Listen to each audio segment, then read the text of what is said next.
everybody, and welcome on in for another episode of Rethink Reshoring. I'm Keely Nix here with Rosemary Coates, and it's great to be back. Rosemary, so glad to have you with me again. It's been a couple weeks since I've been on the show. We've had some really great guests, so I'm happy to get to be sitting with you once again. Yeah, good to see you again, Kaylee.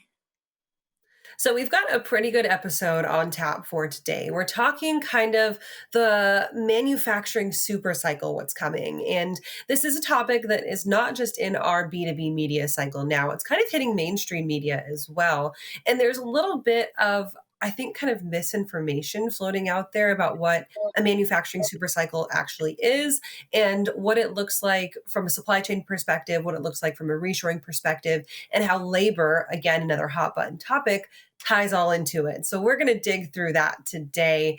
And we're going to start off by talking about the term manufacturing super cycle. What does that mean and where does it come from? Yeah, I was really sat up and took notice when I saw that the first time. It's from a economist at Bank of America. His name is Joseph Quinlan, and he was looking at all kinds of indicators. He watches the manufacturing sector, and he designated it as a manufacturing super cycle because of all those indicators that he sees. And boy, I agree with that. I think it's a perfect way to characterize what's going on in manufacturing right now. We're seeing a lot of growth and investment and government assistance and all sorts of things that are contributing to what is termed as now the manufacturing super cycle. If you go back into kind of the mid part of the 1900s, right, and really coming out of World War II into kind of this 1950s, this massive boom that we saw across the United States, what a lot of people think of when they hear the classic, the American dream, right? Manufacturing was kind of the catalyst for all of that. And a lot of the American dream standard was tied to someone who worked a manufacturing job, tied to government investment in manufacturing, and seeing manufacturing as a really great opportunity and a really, really good path for the United States average worker to take. Some of that kind of fell off, I think, as we went through this technology revolution. We see a lot of folks working desk jobs, and there's been kind of some undervalue and underinvestment in manufacturing in the last decade or so. Why do you think that is? Yeah, well, back in the 1950s and 60s, after World War II, manufacturing represented upwards of 25% of the U.S. economy. So we were the manufacturing powerhouse for sure, supplying all kinds of manufactured goods around the world, especially to economies that were recovering. And slowly but surely, over a period of years, that deteriorated some as other countries came online and started doing their own manufacturing. Germany, for example, recovered after the war and started their journey to being a manufacturing superstar. And then with globalization, slowly but surely, after the year 2000, we started seeing a lot of manufacturing go to low-cost countries, particularly to China. And once China ascended to the World Trade Association in 2001, the doors sort of flew open, and it was a low-cost country. There were no barriers to trade, and so a lot of manufacturing actually went to China. And as a result of that, as you mentioned, there was underinvestment in manufacturing in the U.S. because it looked like to a lot of private investors that it wasn't really worth it to invest in manufacturing here because most stuff was going overseas or to some other low-cost country.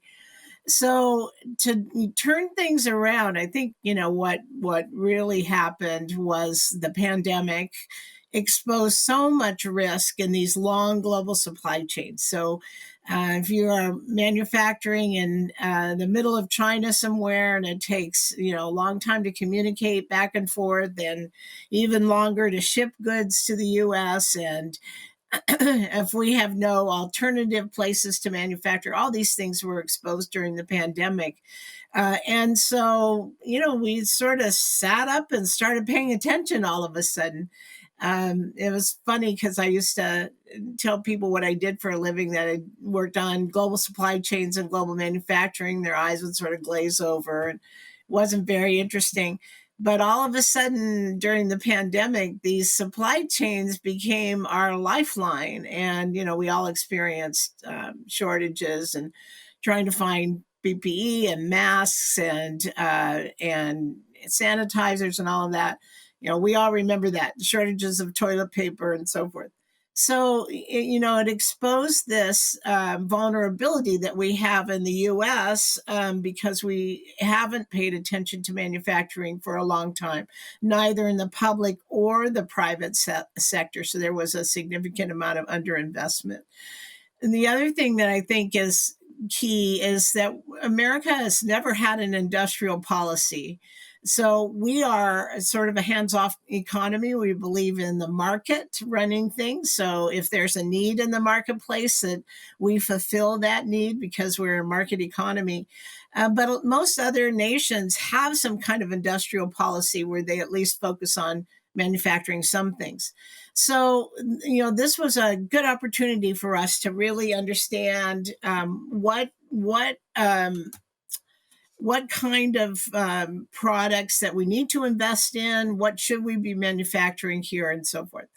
And so we uncovered a lot of areas where we need to refocus on manufacturing. And so in that way, it's a good thing. We've refocused our efforts and now are in this build cycle again, which has been termed, as I mentioned, this guy, Joseph Quinlan at Bank of America, has termed a manufacturing supercycle. So right now we're seeing a very, very vested interest from the government in funding a lot of these manufacturing opportunities. And I think that it's pretty unique in a way that we're seeing it done, right? I think typically when you expect a Democratic president, if you're looking at the stereotypical liberal versus very, very conservative, people think a conservative side of things is looking at hometown manufacturing and keeping jobs in America, and that being a very conservative value, not expected to see being passed by a liberal president, which is fascinating that we're seeing this coming out of President Biden's administration and seeing the bills that have been passed do so with almost pretty bipartisan support. We've seen now 3 major acts be passed through Congress these last few years, which are having a massive influx into the economy: the Inflation Reduction Act, the Chips and Sciences Act, and the Infrastructure Act. Let's go through each one of those and talk a little bit about how they are now contributing to this manufacturing supercycle. We'll start off with the Chips and Sciences Act, because that's the one that we don't hear a whole lot about.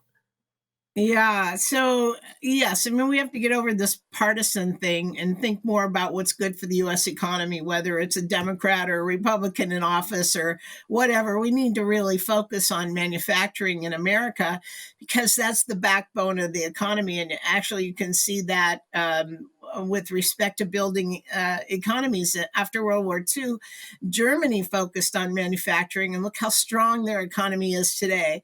And the same is true with China. Even though, we shipped all our manufacturing there, they built their super heated economy on the backbone of manufacturing. So we need to do that again here in the US today. Even though our cost structures can be sometimes prohibitive. So you mentioned the 3 acts. We'll start with the Chips and Sciences Act, which is probably the one that's gotten the most attention recently because it includes investment funding for semiconductors. And if you think about it, semiconductors are in everything. Everything. Our automobiles, our phones, our blenders in the kitchen, our hair dryers. I dropped the cord to my hair dryer the other day and split open, and sure enough, there's a chip in the in the hair dryer. And I thought, wow, that's kind of amazing. They're everywhere. They're everywhere. And so if we don't manufacture those ourselves, we can be in real problem, especially in the defense and aerospace and electronics industry. And we haven't been. I mean, we shipped most of our manufacturing of chips overseas in the past 20 years or so. and particularly to Taiwan Semiconductor. And now it's time to bring that back. And so the government has invested and passed this bipartisan bill called the Chips and Sciences Act to focus on semiconductors and other advanced science projects to continue to develop products and technologies for the U.S. economy. So the Chips and Sciences Act is injecting billions of dollars into chip manufacturing, and we're seeing now that there's co-investment by a lot of companies and semiconductor plants being started and developed and built in Arizona, New Mexico, Idaho, Texas, Ohio, New York, and other places that are potential opportunities. These are big billion-dollar manufacturing sites. I mean, these are, it's not easy to manufacture semiconductors, a lot of technology, really a lot of investment and so forth. So the Chips and Sciences Act was the one that's getting the most attention right now, I think, because there's so much investment in that area. But the Inflation Reduction Act and the Infrastructure Act are also extremely important. So the Inflation Reduction Act has funding for a lot of green technology. So there's billions of dollars that are being put into the U.S. economy, and it's starting to trickle in. I think it's kind of not quite there yet. We're not seeing the big boom yet, but it's starting to trickle into these industries, particularly green manufacturing. So things like windmills and alternate sources of energy beyond oil and gas. And so that's in the Inflation Reduction Act. That's where the big investment dollars are for green energy. And then finally, the Infrastructure Act, and I know the audience here who are moving goods across America understand how important this is to repair our roads and our bridges and to rebuild some of our port capability and redo our airports. It used to be you'd fly into LaGuardia and it was like going to a third world country. I mean, it was dirty and gross and really old fashioned and so forth. Now they've done a lot of remodeling lately, so it doesn't look so bad. But by comparison to some of these other worldwide airports, I just got back from Switzerland and flying into Zurich. It's a very modern hub. Beijing has a fantastic airport. I mean, these are worldwide airports that are so much farther advanced than what we have in the U.S. They look better, they operate better, and so forth. So infrastructure for not only roads and bridges, but also for airports and seaports is very important as a backbone to manufacturing. I mean, if you manufacture stuff in the U.S., that's great. But if you can't move it anywhere, that's a huge problem. So those three acts are investing a lot of dollars. Now, in parallel, what we're also seeing is that private investment now is also investing in manufacturing.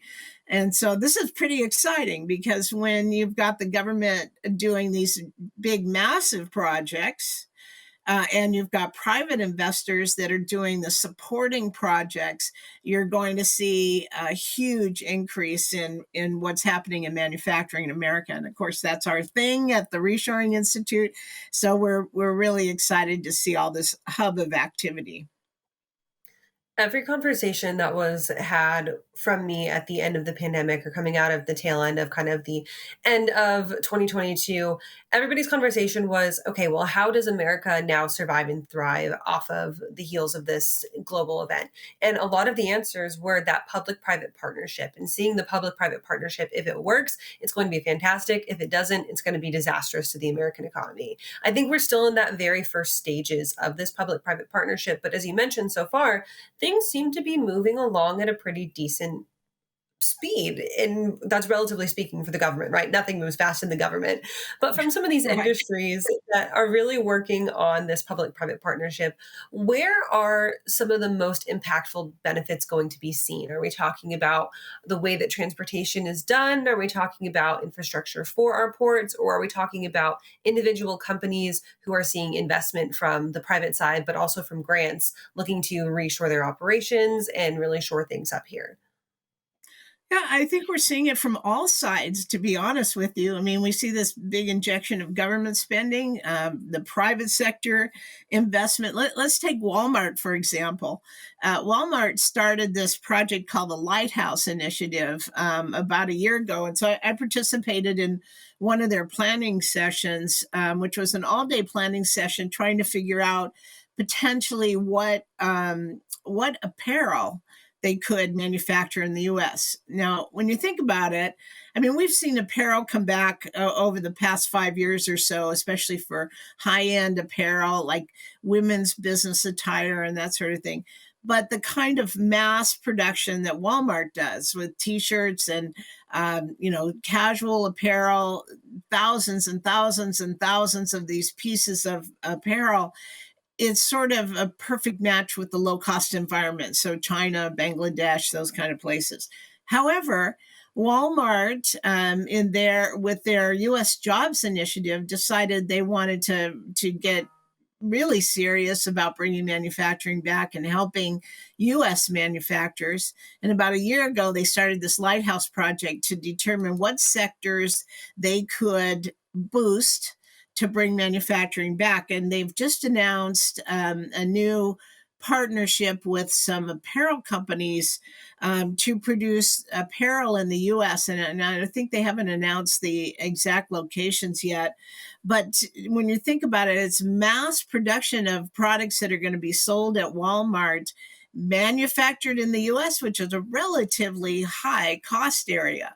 So, in order to do that, they need to have a lot of automation, a lot of process improvement, a lot of ways to take out costs out of those cycles so that they can go forward with that.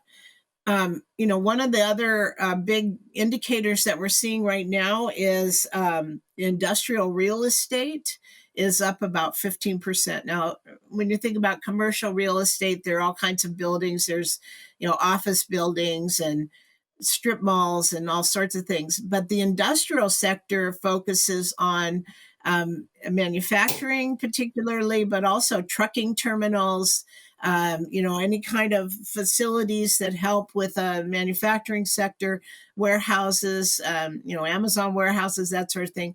And that sector, kind of stumbled along for a while. And now, even year over year, it's up 15%. Now, 15% is a big jump. It's essentially doubled what the investment was even a year ago. So if there's companies out there looking for real estate, there's something going on. So that's another indicator. One of the other things that we watch is manufacturing sector employment. So the Department of Labor publishes some statistics about new jobs in the manufacturing sector. And there are some other sort of questionable, I guess I would say, statistics that are published by different companies. But they all have positive indicators. So we think that manufacturing jobs in the U.S. are up about 200,000 per year, which is a fairly good clip, considering that manufacturing used to be in the 1950s and 60s, 25% of our economy. Today, it's down around 11%. So it's fairly small, but now growing again. So we're hoping that we increase those percentages significantly. So that's the perfect spot to transition into our final topic of the day, and it's labor. And labor has, of course, been front of everybody's mind now for just about a year. Started off with the conversations around the railroads last year. We've seen it move into the port workers, into UPS, and now the United Auto Workers are striking. And of course, this has a pretty big implication on manufacturing because it's at the big three automakers.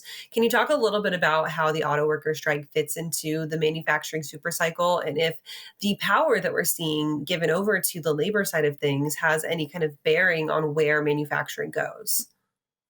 Yeah, I think it's a really big and interesting indicator. So, we were talking earlier about semiconductor manufacturing, and actually, Taiwan Semiconductor is investing in a huge plant in Phoenix. And uh, one of the things they did recently was put a pause on that construction, not for any other reason other than they don't have enough labor. They can see the labor pool is going to be constricted in the next year or so. So they put a pause on it until they can redevelop sources of labor for that manufacturing strike or that manufacturing site. So things like looking at labor strikes and the sort of the churn in the labor market right now, I think is also an important indicator. We're at sort of historically low unemployment rates, although there are still millions of people out of work. And that's perhaps because they don't have the skills for the jobs that are open. So we're seeing a shift in those. The auto worker strike, and actually the writer strike in Hollywood also are related in a way that wages have not caught up to where they should be in terms of the company's revenue and so forth. I mean, back in 2008, when we had to bail out the automakers, that was one thing. When workers and everyone across the board took a haircut in terms of their salaries or their wages. But in today's environment, the auto workers, for example, and the same is true in Hollywood, they're making record profits.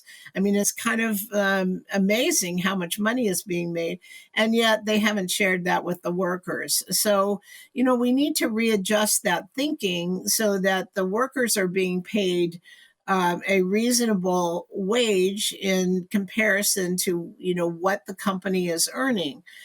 So not just trying to push down the wages all the time, and trying to force minimum wage or alternative working situations like 1099 employees and that sort of thing to keep wages low. Instead of that, we need to rethink that and pay people living wages more like they do in Germany. I keep going back to Germany because I think they're a pretty good example.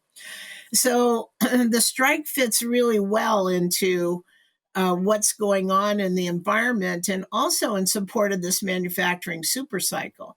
Because if we can attract new manufacturing workers that have better skills and higher wages, then we can grow that sector effectively. So that's really important too. And all these things are indicators for us. Of course, at the Reshoring Institute, we're always interested in, excuse me, we're always interested in ways to improve and grow and expand manufacturing in America. So, all these different factors are what we have to take into consideration. I think it's not a silver bullet where we can just say, let's bring all the manufacturing back now. We need to consider, how do we do it reasonably well? How do we find the skills and train employees to manufacture in today's environment? We like to say it's not your grandfather's manufacturing. My grandfather was a metal worker at Hazy Taylor in Warren, Ohio. And that job, it looks completely different today. I mean, today it's controlled by computers and machine tools and so forth, and the skills to operate in that environment are also very different. So we need to focus on developing a different kind of skill set to support advanced manufacturing that's full of automation in the future.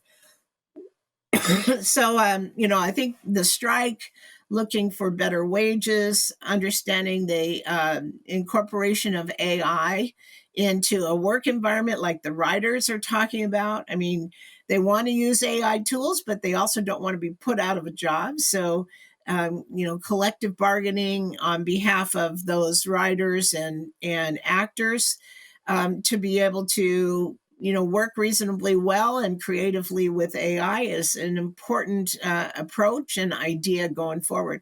So I think all these, labor issues and so forth are all contributing to this movement forward, which we're calling the manufacturing supercycle. So, young people, if you're watching this, manufacturing might be a great career for you. Folks who are looking for a transition, maybe check out manufacturing as well. Rosemary, thank you for joining us today for Rethink Reshoring. Great to have you as always. And of course, if people want to catch up with you guys at the Reshoring Institute, where can they go to do that? Yeah. So visit our website, www.reshoringinstitute.org. You can contact us through the website, and that's where we publish everything that we learn and survey and write about manufacturing in America. Awesome. Thank you guys for tuning in with us today. If you've missed any of our previous episodes of Rethink Reshoring, head on over to our YouTube channel. That's just youtube.com/FreightWaves, and you'll find them all there in the Rethink Reshoring playlist on the sidebar. We'll be back next Tuesday. So until then, have a great week, and we will see you then.